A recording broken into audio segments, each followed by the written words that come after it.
Olá pessoal, tudo bem? Quem fala é o professor Ronaldo. Mais um vídeo aí de Química Ensinada. Hoje a gente vai estar tratando aí do estudo dos sais, né? Então eu resolvi gravar esse vídeo aí para facilitar um pouco mais aí o entendimento desse assunto. Embora já tenha um vídeo lá no nosso canal, mas reforçando aí alguns detalhes, né, que é bom que vocês entendam, né? Em relação à nomenclatura. Hoje a gente vai comentar somente a relação da nomenclatura em relação à nomenclatura dos sais que a gente dá o nome de sal normal, né? O que vem a ser um sal normal? O sal normal é aquele tipo de sal aonde nós temos a junção de um cátion unicamente com um ânion.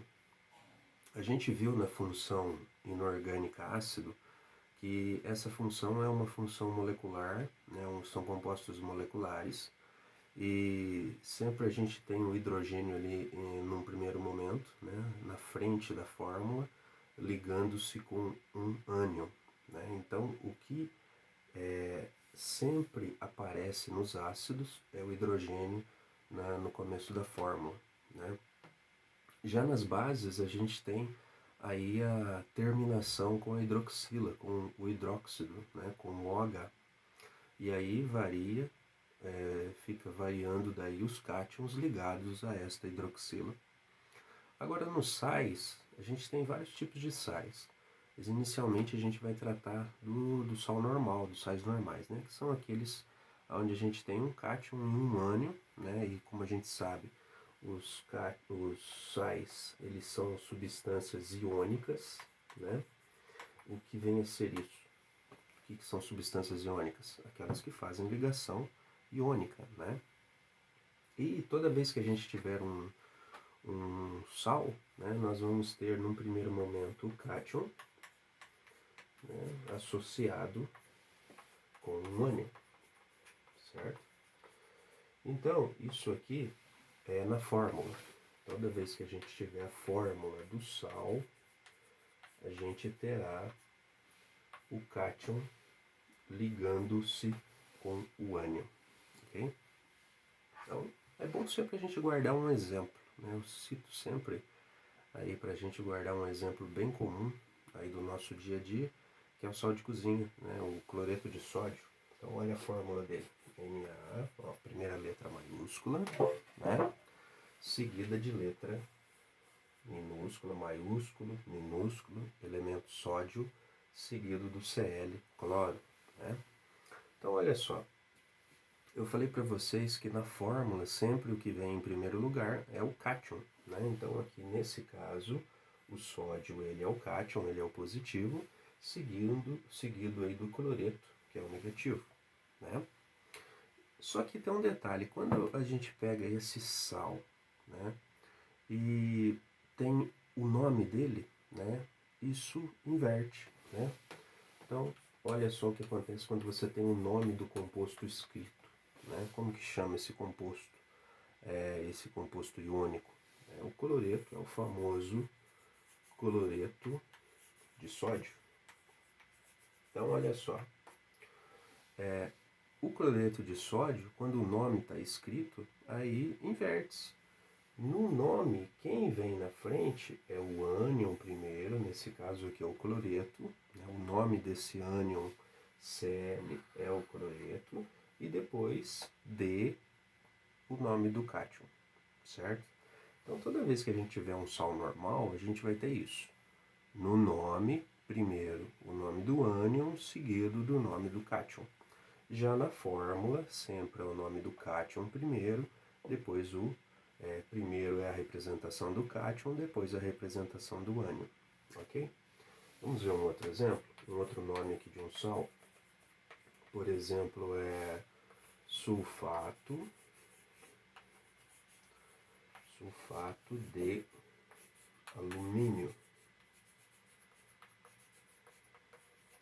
Sulfato de alumínio. Então veja só, toda vez que a gente vai montar a fórmula, de um sal, a gente precisa ter a tabela de cátions e a tabela de ânions, né? Aquela tabela que fica atrás da tabela periódica, né? Se vocês não têm essa tabela, imprimam, procura comprar uma tabela periódica.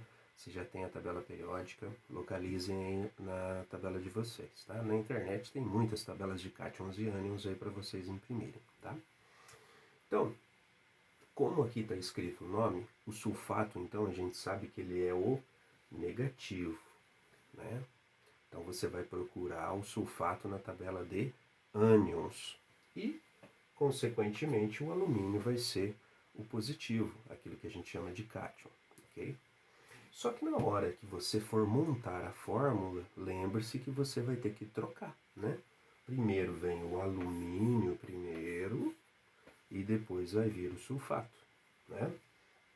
Bom, e como que é o alumínio lá na tabela de cátions? Na tabela de cátion, o alumínio ele é trivalente. Ele possui aí uma trivalência, ou seja, ele é 3 mais, ou mais 3, como queiram, né? E depois a gente coloca o sulfato. Aí, só que o sulfato agora a gente consulta na tabela de ânions, correto?